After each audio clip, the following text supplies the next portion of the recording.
নমস্কার। আজ বাংলাদেশের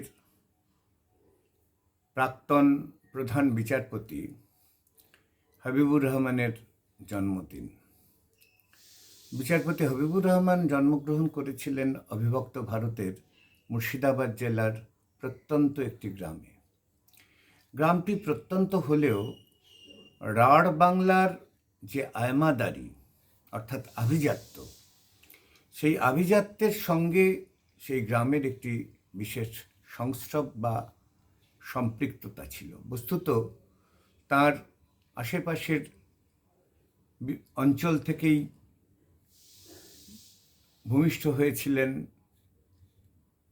রেজাউল করিমের মতো মনীষী, কুদরতি খুদার মতো বিজ্ঞানী, শহীদ জননী জাহানারা ইমামের মতো মানুষ, সদ মুস্তফা সিরাজের মতো মানুষ। এই যে একটা অদ্ভুত সুন্দর একটা সাংস্কৃতিক বিজ্ঞানমুখী অথচ ধর্মপ্রাণ মন মানসিকতার ভেতর দিয়ে, সেই আবহাওয়ার ভেতর দিয়ে তাঁর বেড়ে ওঠা, সেটি তাঁর জীবনের গোটা প্রেক্ষিতকে অনেকখানি পরিচালিত করেছিল। পরবর্তীকালে আমরা দেখেছি মহান ভাষা আন্দোলনের সময়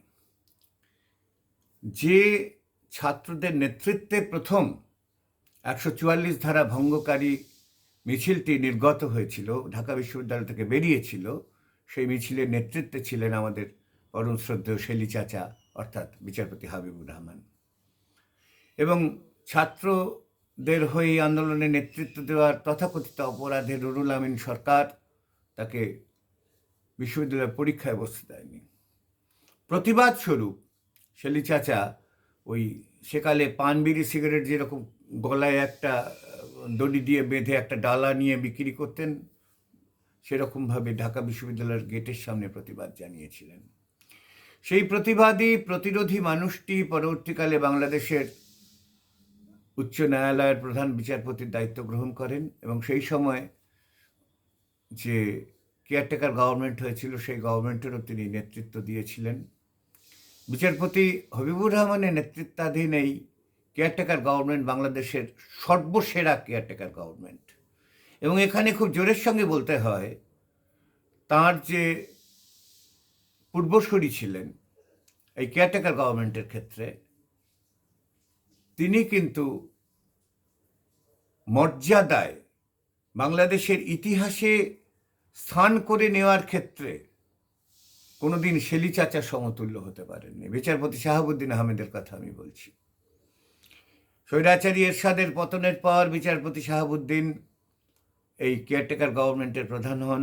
পরবর্তীকালে মাননীয় প্রধানমন্ত্রী 96 সালে যখন বাংলাদেশের একটা অন্ধকার যুগের অবসানের পর সে দেশের প্রধানমন্ত্রীর দায়িত্ব গ্রহণ করেন গণতান্ত্রিক উপায়ে নির্বাচিত হয়ে, তখন প্রথম রাষ্ট্রপতি নির্বাচনের পর্যায়ে উন্মুক্ত হলে তিনি বেছে নিয়েছিলেন শাহাবুদ্দিন আহমেদকে। এবং সে সময় আমরা শুনতাম যে শাহাবুদ্দিন আহমেদের মতন নাকি সৎ লোক আর বাংলাদেশে না দ্বিতীয়টি নেই। তিনি রাষ্ট্রপতি ভবন থেকে যদি তার পুত্র বিদেশে থাকতো, তাকে যদি ফোন করতেন, তার ফোনের খরচাটা নিজের পকেট থেকে দিয়ে দিতেন। এমনকি এই ঘটনাও শোনা যায় যে শাহাবুদ্দিন আহমেদ নাকি 24 বছর একটি ছুটি মাত্র ব্যবহার করেছেন, এত তিনি সৎ।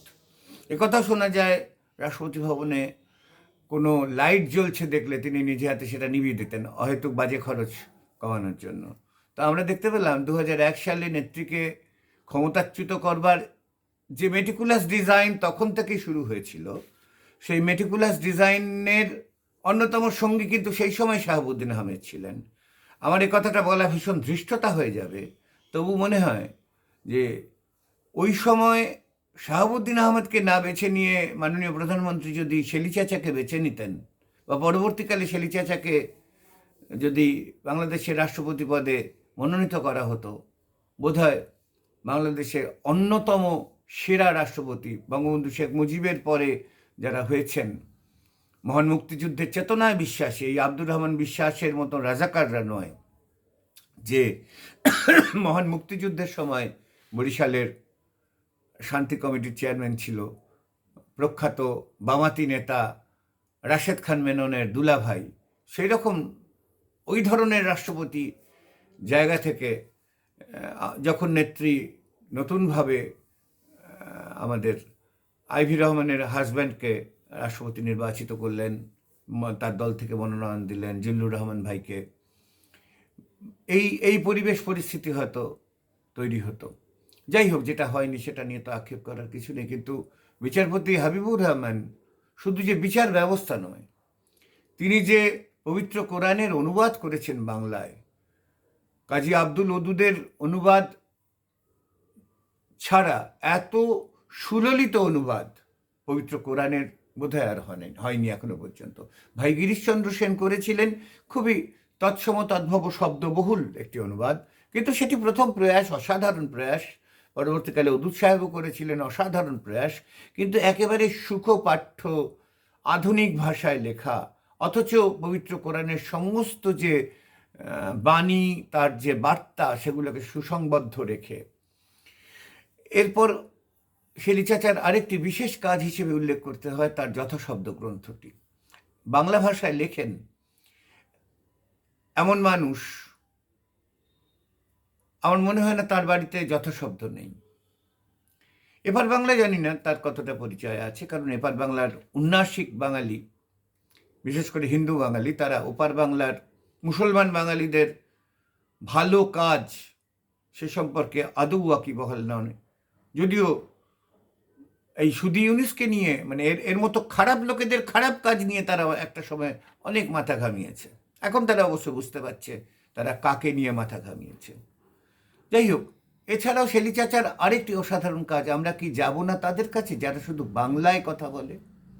যে মানুষটি মহান ভাষা আন্দোলনের নেতৃত্ব দানকারী প্রথম 144 ধারা ভঙ্গকারী ছাত্র দলের প্রধান ছিলেন, সেই মানুষটির মুখে যখন ভাষা আন্দোলন, মাতৃভাষার জন্য লড়াই, এবং সেখানে মাতৃভাষা বলতে প্রত্যেকটি মানুষের মাতৃভাষা, যিনি বাংলা ভাষী নন সেই মানুষটিরও মাতৃভাষাকে সুনির্দিষ্ট রাখবার জন্য তার যে লড়াই, এই জায়গাগুলি এক অনবদ্যভাবে উপস্থাপিত হয়েছে। তাছাড়াও তিনি বহু কাজ করেছেন।